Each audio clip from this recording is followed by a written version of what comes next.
Hello and welcome, friends, back to the Caim Circle Podcast. Jessa Francis here. Thank you so much for being here with me today. If you are new here and this is your very first time with the Caim Circle, I do highly recommend that you go back and listen to episode 1 if you love this podcast and you want to learn more. The very first episode is my introduction to me, to my why, to what it is that I'm doing here. But the KYEM Circle is a place of sanctuary, a place for you to feel seen, heard, and loved. But also, my hope is that you can leave here inspired, maybe a little motivated, and feeling like you are okay, and so many of us, we want to be happy all the time. And this life isn't so much about happiness, it's about experiencing this human existence and building this sense of contentment in the present moment. And in order to do that, we really need to be able to kind of make peace with the past and the future and not focus on either one of them. But that means we need a lot of awareness, right? And so my number one thing is I am a memoir writer and I teach shadow work through memoir writing. And today I'm really, really excited because I'm bringing my friend Megan Marshall back onto the podcast today. She was with us last week talking about sleep. Definitely something that you want to go listen to if you're ever struggling with sleep or with like calming the chaos of the mind at night when you're trying to rest. Go listen to that. But Megan is this incredible human who I met recently at a retreat, and she was teaching therapy-informed art. And my mind was so blown by what she presented and what she offered up in these classes. And so Megan has a master's degree in marriage, couple, and family therapy with a focus in trauma and crisis. And she has focused a lot of her work on working with the youth and helping the younger generations process their trauma and deal with the crises that so many of the kids today are dealing with. And we're all just grown up kids and we need this stuff too. And just like memoir writing is a way of expressing and uncovering some of our subconscious thoughts and help us to better understand why we're acting, behaving, thinking, feeling the way we do now.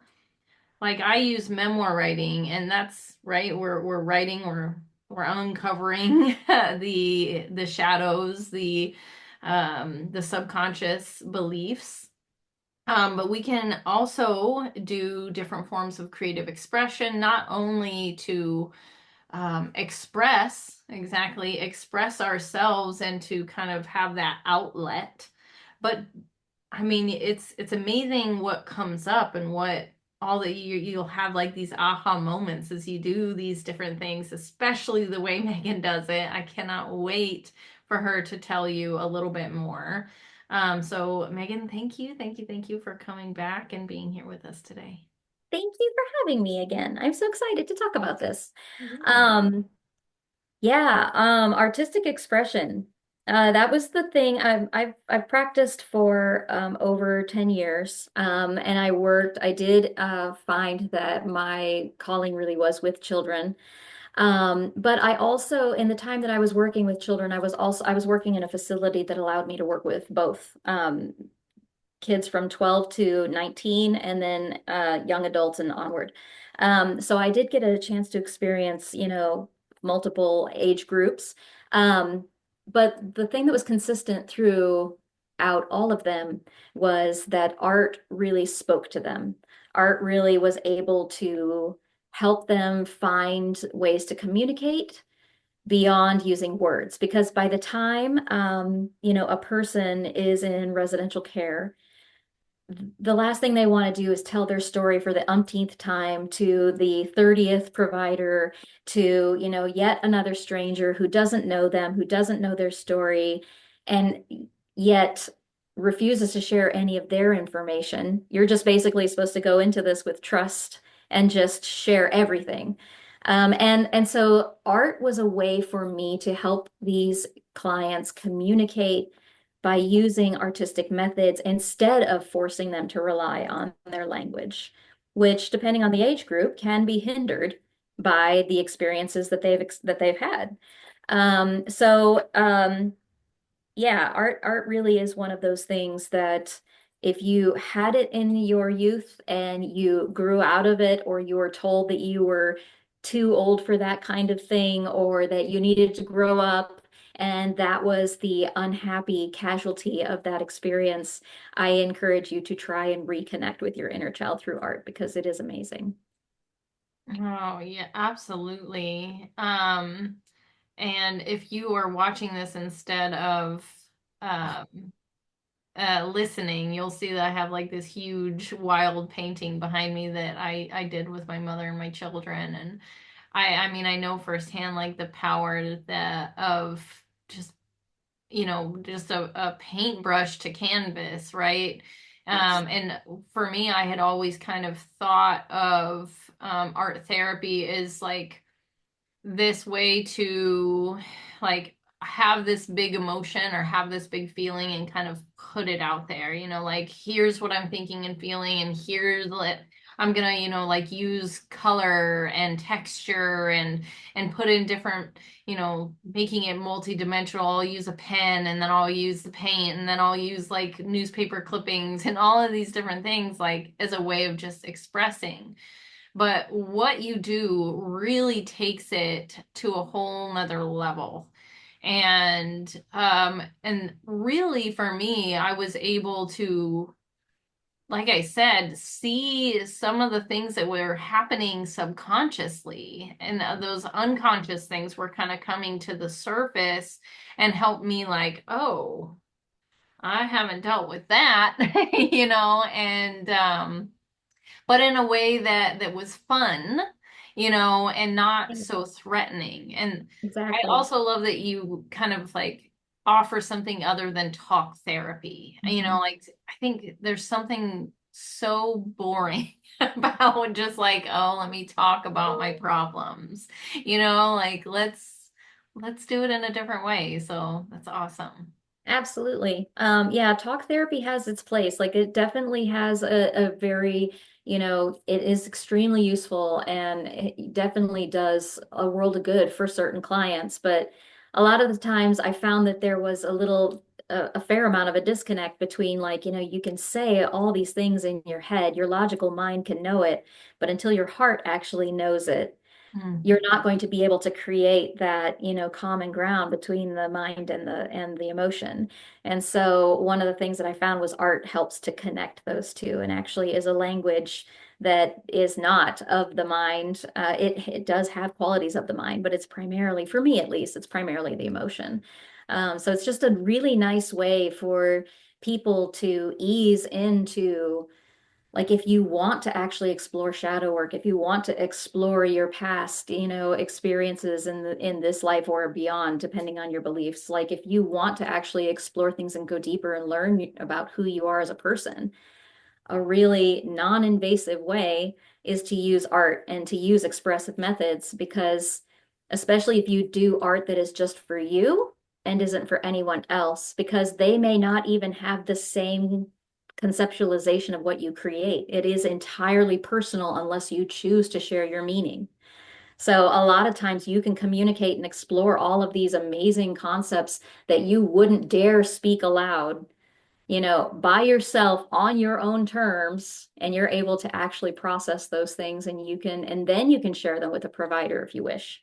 Like it can be an incredible tool in and outside of therapy. So, yeah. Oh, I love that. I love that. And also I think about like a child or a younger adolescent, teenager, especially I think about myself as a teenager and how helpful these practices would have been for helping me get through so much and how much awareness it would have brought forth that would have supported me in so many ways. And I think that's why I ended up crying so much because I was like, I was just thinking about back on like, oh my gosh. And then thinking I could help my children with this now. So this is like so powerful for our next generation. Absolutely, Um, 100%. yeah, so I can't wait to have you tell us a little bit more about the your different forms of magic. You, I'm telling you, you guys, Meg is magic. What she does is magic, and so yes, let's go over maybe some of your top favorite forms of therapy informed art. Okay. Um, well, let's see. I do have three top favorites. I'll save my absolute favorite for last because it's my baby. It's my very, very favorite. But one of my most enjoyable experiences for myself and for clients, and that I continue to get requests to do, are my focused collage works. So I really enjoy challenging clients to look within because a lot of times we get stuck on the outside. We focus on the outer packaging and we forget what we truly are, and we forget about what our energy is within us and like our spirit, our soul. Um, and so one of my favorites is inner landscapes. And it's where I have clients take magazine media, preferably from like National Geographic and magazines like that, and create what they feel is their actual inner landscape.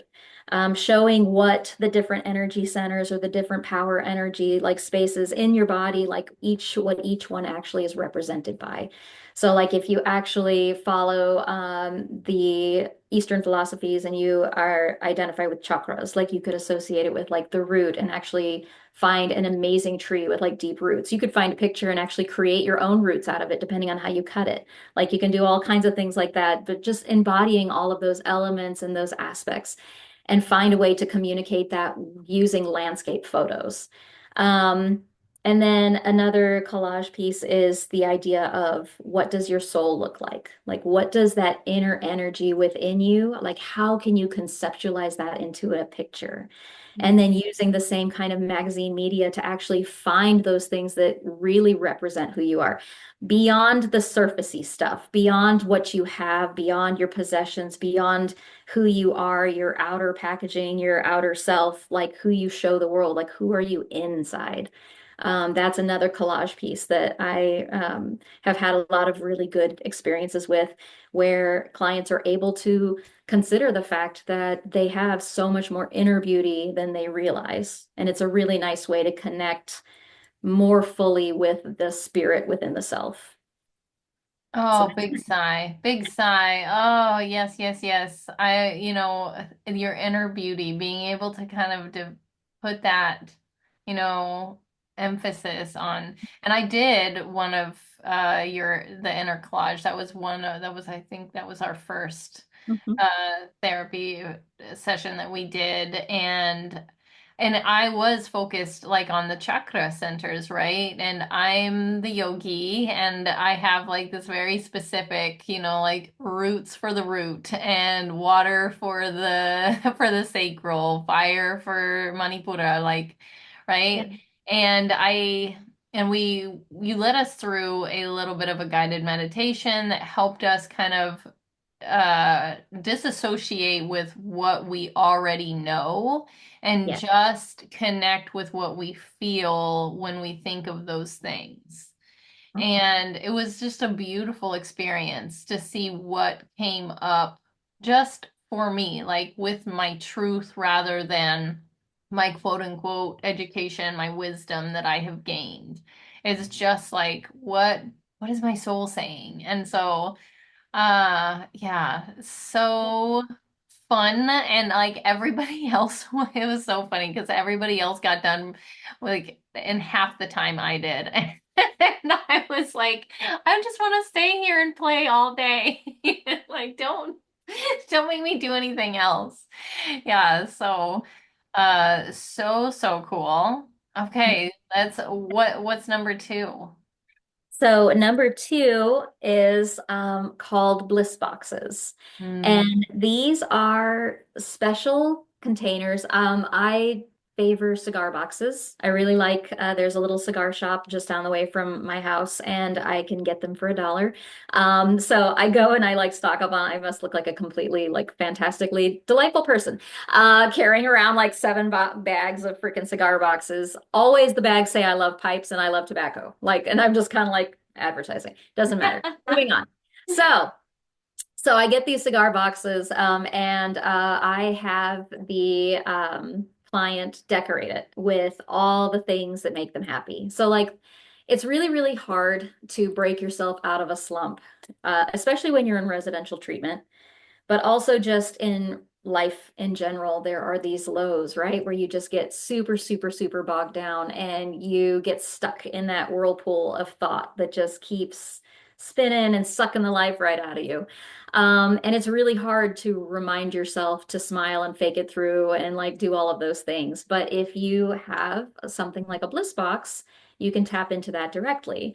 So, taking these cigar boxes, you literally find all the reminders that you can lay your hands on to decorate these boxes with happy memories, with thoughts, with ideas, with ways to bolster your spirit, um, with tactile things, with things that smell good, with things that remind you of a day on the beach, with things that, remind you of your loved ones. All of those things, like just those little reminders, having them handy in one spot can be extremely helpful.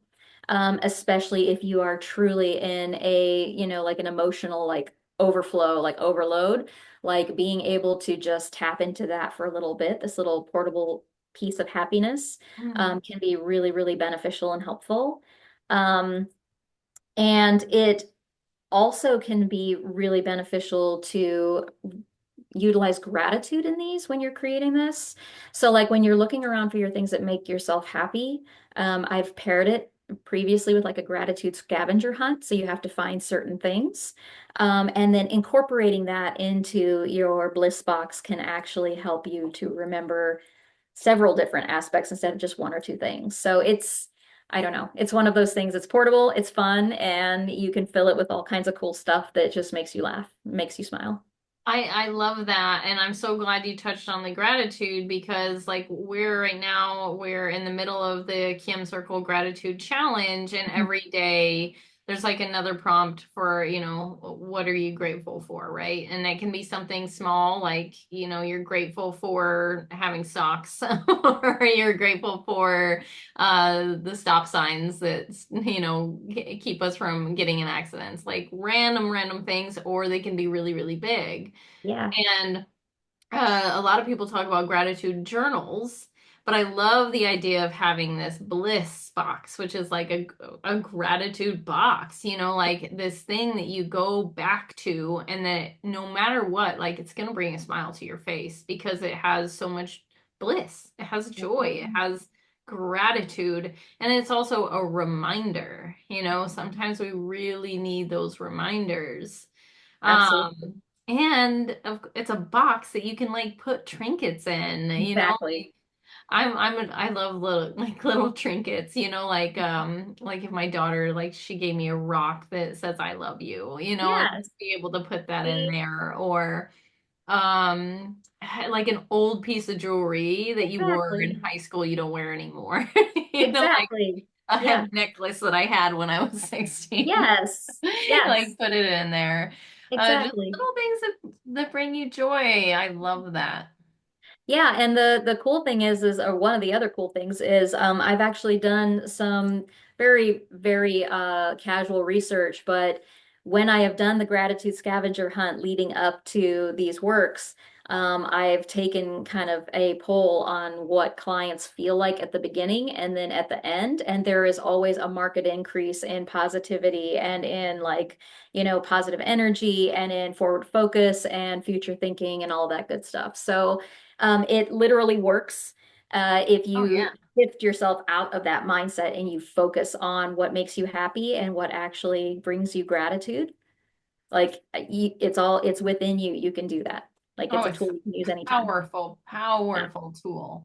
Oh exactly. yeah, not just for, I mean, you can go with the brain, you know what I mean, and how it Yeah. affect gratitude literally affects the brain and like and helps you in so many ways, helps with neuroplasticity, like we can talk about that all day, but then there's also like an actual spiritual side of it and how it like raises up your frequency and your vibration, like it's one of the highest vibing feelings that we can bring into our body. So, um, yeah, that's so awesome. And okay, so I cannot wait for you to talk about this next one, and I know it because I'm sitting here with mine. I this bad boy is like so life-changing.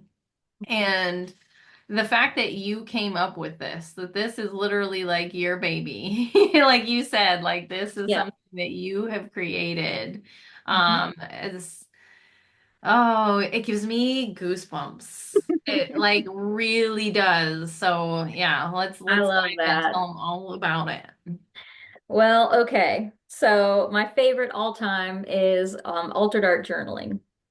And it is a form of junk journaling or altered art books. I kind of mashed them together and then I threw in some therapy on top and it became an altered art journal. So junk journaling is something that people are probably pretty familiar with. It's creating art in, books and like actually creating them kind of like scrapbooking on steroids, kind of like hardcore.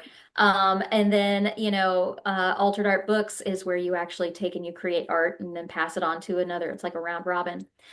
So, but altered art journaling came about when I started having clients come into my practice who did not communicate well, who did not want to verbalize, who really struggled with connecting. Like I really found a niche in working with the kiddos that really, really struggled with connecting with adults. And I wanted a way to help them communicate and utilize art. But I wanted something that was portable that they could have and continue to add to. So I chose hardback books and I had them take out a certain number of pages and then create a journal where anytime they opened it randomly to a page, it would have hidden messaging for them in the text that was already in the hardback book. Um, the reason for this was really, really important. It's so many words and so many opportunities for so much personal internal dialogue and messaging to come out.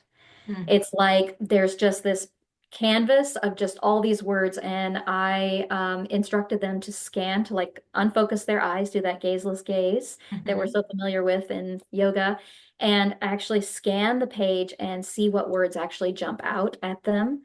Circle those, and then as you continue working with these words that you find jump out at you, you can find hidden messages and meanings and imagery in them.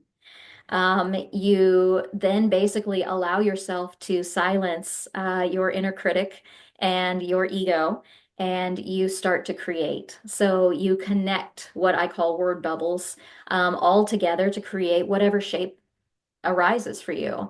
You start identifying like what emotions are you feeling when you look back at your words, when you look back at the shape that you've drawn, at the patterns that you're seeing. Like what colors go with those emotions? Do they have temperatures? Is there a texture here? Is there something that wants to be expressed through tactile sensation? And you basically just build your art based on the words in these books, and you create a piece that really taps into the center of what you are dealing with in this moment. Um, and it's wild because the book chooses the person for whatever reason. I have heard it time and time again. I've even been accused of giving certain books to certain people because they were so right on. And I'm like, it's literally nothing to do with me. It's literally the book chooses a person, and then Mhm. you find your messaging, you find your inner truth inside these books. And it literally is you are the guide, you are the oracle. But I can show you how to make it work and how to actually get it going. Oh, yes, I was when, when we first got started with the practice, I was like, oh, this is like erasure poetry, like where I was just gonna erase except for like the certain words that popped out and kind of make like a poem out of it. And there's a little bit of that, like if you wanted to, for sure.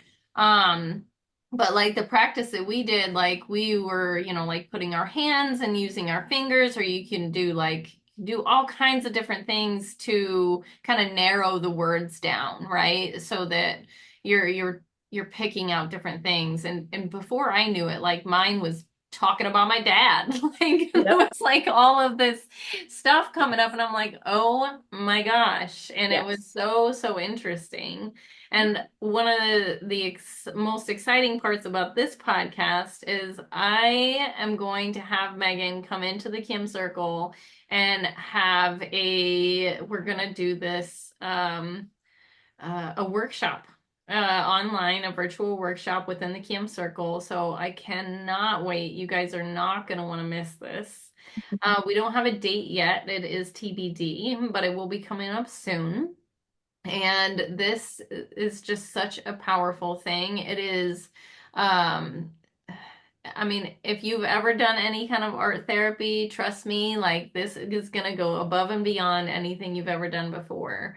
And it's gonna be something that, yeah, we'll sit and we'll do a page together, but then you're gonna have this book to take away with you, and you're gonna be able to use it for a long time. And you just flip open to any page and you just start letting yourself be creative. You let the inner child come out and you see what comes from, like, literally your subconscious is like given this opportunity to speak to you.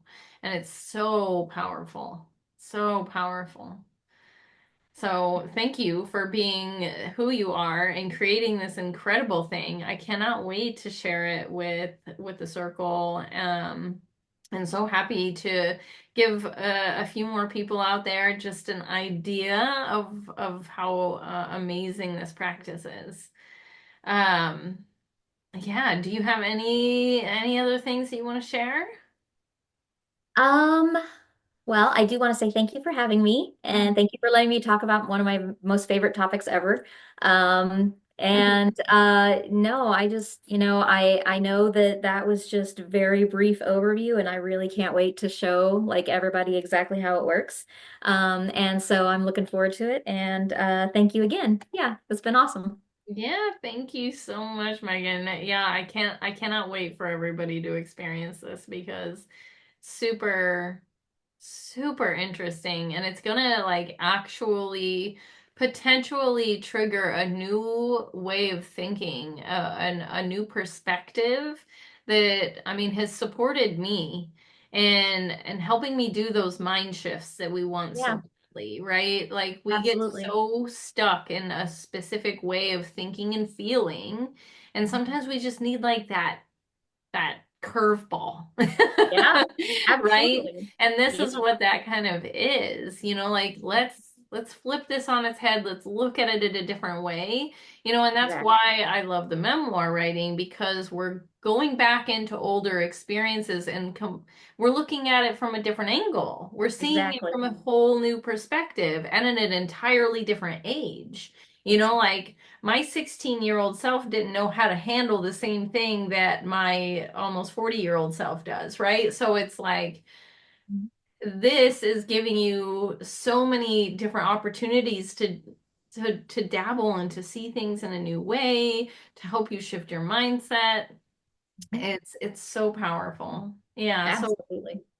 thank Yeah, you so much for being here with me again. I know you will probably be back because like I said, I feel like we have 1,000 things we can talk about on here and so much useful information to help people. absolutely.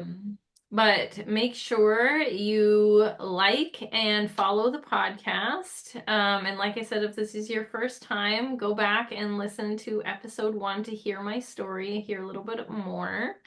And join us. Join us in the Caim Circle membership or reach out to hear all about my memoir writing programs. Definitely be on the lookout. Follow me at Jessa Francis on Instagram or Facebook to know for sure when this workshop is going to take place, because it's something that you want to be a part of. So thank you everybody once again. Take a big deep inhale in. Full chest, empty, slow and easy. Drop the shoulders. Drop the jaw. Let yourself relax. Come into the present moment, into your body. One breath. One breath is all it takes to slip into mindfulness, to bring yourself into the present moment, to help you tune into more awareness. We are going to be so much more powerful when we are conscious, when we are aware, when we are awakened. And that is my dharmic path. So I send you all so much love, and I will see you next week. Namaste. Okay.